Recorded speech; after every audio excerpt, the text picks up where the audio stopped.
С самого начала наша поездка в All Inclusive в Египет не планировалась как отдыхающая. Куда тут вообще отдыхать, когда ты в новой стране, у тебя всего неделя? И так как в первую очередь нам обычно интересно узнать и увидеть жизнь местных, то Шарм-эль-Шейх, как новопостроенный город, не самое лучшее для этого места. Поэтому мы решили отправиться в самую гущу событий, в столицу, в город Каир, а заодно и на пирамиды посмотрим. И так как 4 дня из полных 6 дней у нас уйдет на дайвинг, то на Каир мы могли выделить не больше 1 дня. От Шарма до Каира более 500 километров. И практически все время мы ехали вдоль пустыни. Впрочем, это неудивительно. Пустыней покрыто 93% территории Египта. Основная часть населения живет вдоль реки Нил и в дельте реки. В пустыне стихийно живут неграмотные бедуины, и никто точно не знает, сколько их там живет. Ну а в целом неграмотными считаются около 28% египтян. После небольшой остановки на завтрак мы выехали в туннель под Суэцким каналом. Кстати, там мы ехали в сопровождении военного конвоя. И вообще в районе канала оказалось очень много военных. Возможно, вы уже знаете, что строительство этого судоходного пути из Европы в Азию длиной 160 километров далось египтянам тяжелой ценой. При его строительстве погибло около 20 тысяч человек. Зато теперь по каналу проходит 50-60 судов в день, и все они оплачивают проезд через канал в казну Египта. И, как сказал наш гид, на сегодняшний день доход Египта от Суэцкого канала – это первая статья пополнения египетского бюджета. Даже для того, чтобы машине проехать по Суэцким каналам по туннелю, нужно заплатить 100 египетских фунтов, ну это около $7. Еще одна немалая статья доходов Египта – это туризм. И чтобы ощутить настоящее столпотворение туристов, отправляйтесь в Египетский музей. Только не забудьте камеру и фотоаппарат оставить в камере хранения на входе. Даже GoPro строго запрещено проносить внутрь. Зато на смартфоны снимать можно. И это очень странно, потому что новые айфоны снимают совсем не хуже GoPro. Вход в музей 200 египетских фунтов или $13, но у нас это было включено в стоимость тура. Египетский музей – крупнейшее в мире хранилище предметов древнеегипетского искусства, где находится около 160 тысяч экспонатов. Самая узнаваемая из них – маска Тутанхамона, но ее нельзя фотографировать даже на телефон. В общем, очень много людей здесь. Вот мы ходим, толкаемся, но очень много мумий. Говорят, что недавно сделали новый музей, поэтому некоторые мумии, которые хранились где-то, они их не показывали на складе, то их привезли в музей. Гид нам рассказал про самых выдающихся из 200 фараонов и про то, что один из фараонов стала женщина.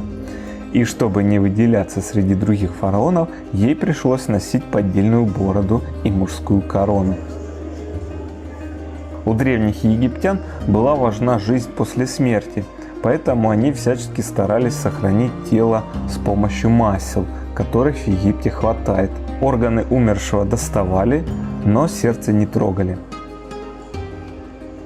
По украшениям видно, что у фараонов было очень много золота.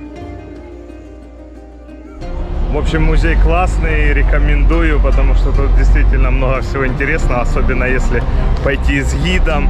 Самое интересное, то, ради чего, собственно, все туда идут, это именно история про Тутанхамона, что на самом деле он как бы особо ничем не отличился, просто у него был классный саркофаг, комната, где его нашли, много золота. Да, то есть именно вот этим и знаменит.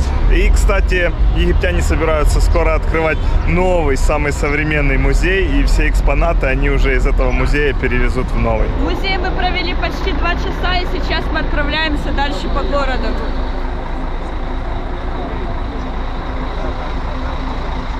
После экскурсии по музею мы отправились в центр Каира и проехались вдоль реки Нил. По-моему, это самая привлекательная часть города.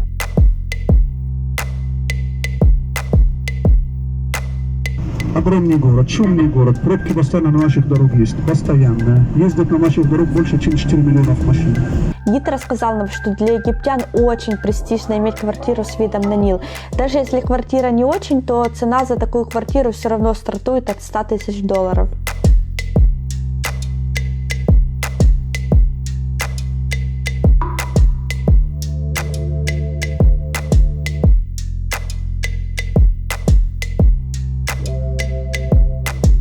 Ну а затем мы въехали в самые такие трушные жилые кварталы Каира, где началась настоящая жесть. Эти дома были построены нелегально. И не во всех даже есть окна, потому что в тех домах, где не было окон, за них не нужно было платить налоги. Но, как вы понимаете, зарплаты в Египте небольшие. Например, учителя в Каире получают около $200 в месяц.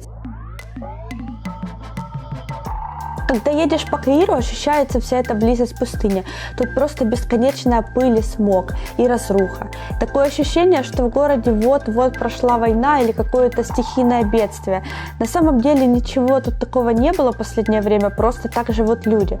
Причем далеко не все они прям очень бедные, просто родились в таких условиях и живут, и, наверное, не жалуются. Хотя многие из них хотят переехать в Шарм-эль-Шейх. А еще гид нам рассказал, что бедные египтяне живут прямо на исламских кладбищах. Если честно, я даже не знаю, где лучше жить, на кладбище или в таком вот доме. Кстати, несмотря на то, что большинство египтян мусульмане, христианство тут зародилось в Египте на 600 лет раньше ислама. Так что церкви тут тоже встречаются. Но в целом нас уже под конец даже стала забавлять интонация гида, как он нам все время как будто жаловался на 6 египтян, как у них тут все плохо. Хотелось прям его обнять и плакать. Дорого стоит, пошлинная система дорогая. Потом еще налоги очень дорого, транспорт очень дорого.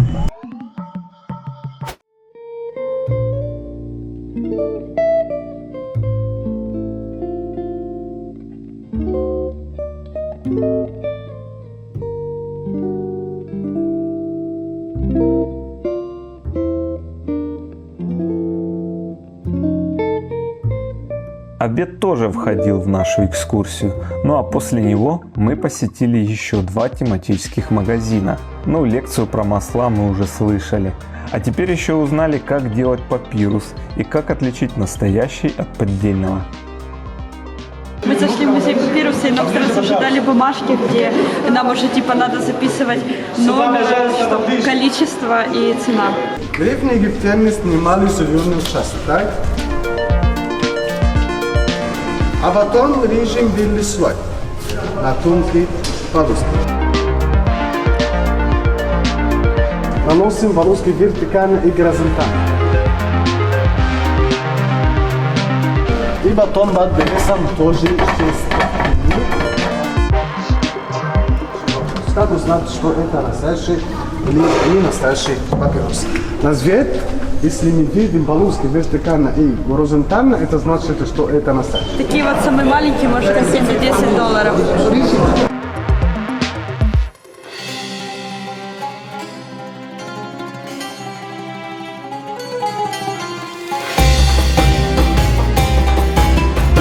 Наконец-то мы добрались до пирамид, уже 2:30 дня. И в очереди к ним случайно встретились с Милой, с которой познакомились в Малайзии еще 4 года назад. Вот так совпадение. Представляете, сколько народу тут на пирамидах? Может, вы кого-то тоже встретите случайно.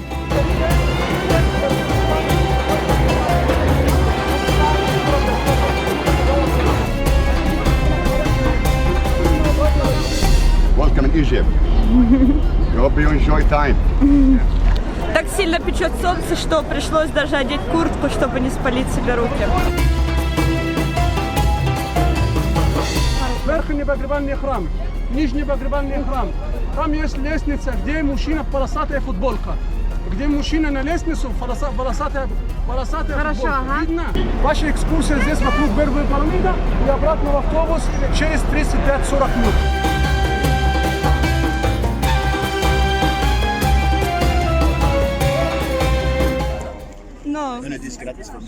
Тут к нам пристают, дают бесплатные.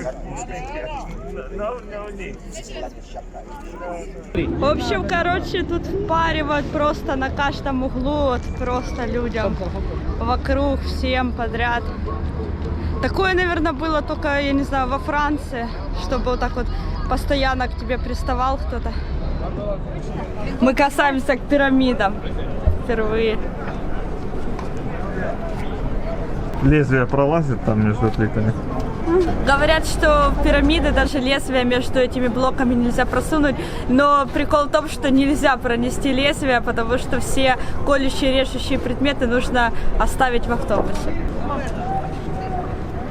Конечно, из-за того, что пирамиды находятся в городе, тут так много тут народу, именно вот местных попрошаек, которые стали предлагать всякую фигню по $1, дарят, а потом просят деньги, либо говорят вообще лучше им ни фотоаппараты не давать, если они предлагают сделать фотографию. То есть довольно-таки такая напряженная обстановка, я бы сказала, не расслабишься здесь. Ну а пирамиды вообще классные, да. Жалко, нельзя по ним подняться наверх. Вот это вот самая высшая точка, с которой открывается вид на город Гизу. Чем-то неплохой вид такой. Сам город, кстати, весь в пыли, как Катманду. Все такого цвета именно, да, песочного, вот прям как раз, потому что, в принципе, за пирамидами с другой стороны уже начинается пустыня Сахара. Сахара, кстати, в переводе с арабского пустыня, поэтому вообще для них странно, когда мы говорим пустыня Сахара, потому что это, по сути, пустыня-пустыня. Кстати, Гиза и Каир – это, по сути, один и тот же город. Граница их по реке Нил. Так что люди часто живут в одном городе, а работают в другом. А вот еще одна пирамида, за пирамидой Хеопса. Юра говорит, что это пирамида Хитрена, на карте обозначена. У этой пирамиды на верхушке еще гладкая поверхность сохранилась.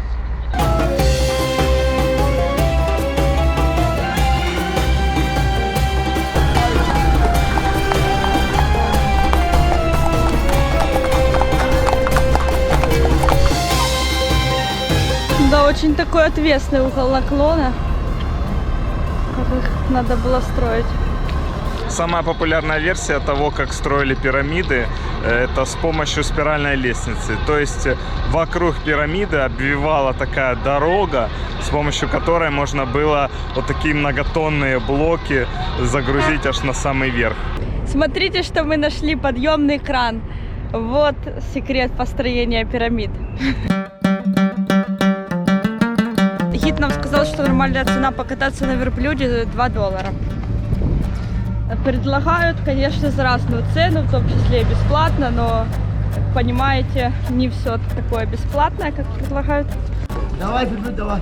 $1 и верблюда давай. $1.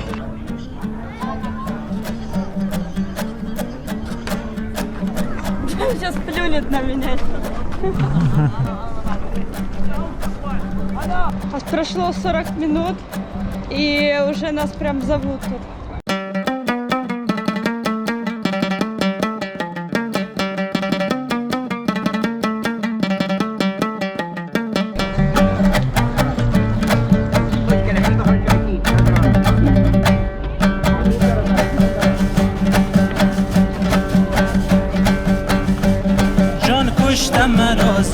Вот здесь за нашими спинами есть такой зал, где проводится лазерное или световое шоу. Начало первого сеанса около 7, последнего около 11 вечера. Так что если будете оставаться с ночевкой, можете сюда сходить. А вот уже и наш гид что-то пытается продать тут магниты по скидке типа. Не, ну выгодно. Набор такой большой.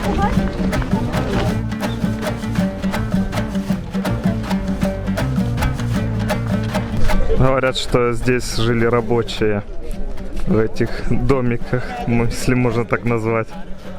Рабочие, которые строили вот эти вот пирамиды и сфинкса.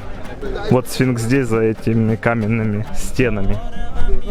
У нас есть 35 минут. Такой гладенький.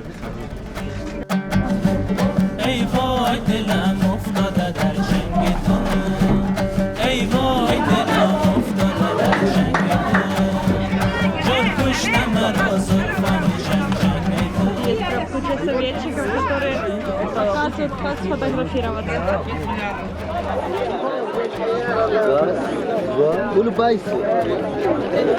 Сфинкс был сделан из цельного куска скалы. И говорят, что по проекту было два варианта. Либо они убирают этот кусок скалы, что будет дороже, чем сделать из него вот такую вот скульптуру. Это сфинкс, собственно, предназначен для того, чтобы как бы охранять кладбище. Сфинкса обнаружили всего лет 70 тому назад, и он очень, кстати, сильно пострадал от землетрясений. У сфинкс нос нету, борода нету, глаза нету, сильно страдали. Если честно, мне не хватило времени на пирамидах, мне хотелось провести тут больше времени. Нам дали всего 40 минут на пирамидах и полчаса на сфинксе. И в этом и недостаток группового тура, что нужно все время подстраиваться под время. Юра впервые решил попросить кого-то сфотографировать нас. У нас мало времени. Да, дали время на одну фотографию и все. Но в остальном все было отлично организовано, и этой же ночью мы уже были в отеле. Нам предстояло хорошенько выспаться перед курсом дайвинга, который начинался уже следующим утром. Так что в следующем видео мы расскажем вам о 3-дневном курсе дайвинга, в конце которого мы получили сертификаты Open Water. И теперь с гордостью можем назвать себя настоящими дайверами. Но на нашем канале вы найдете видео не только про погружение на глубину моря, но и в новые для нас культуры. Так что подписывайтесь на наш канал, если раньше этого не сделали. Увидимся!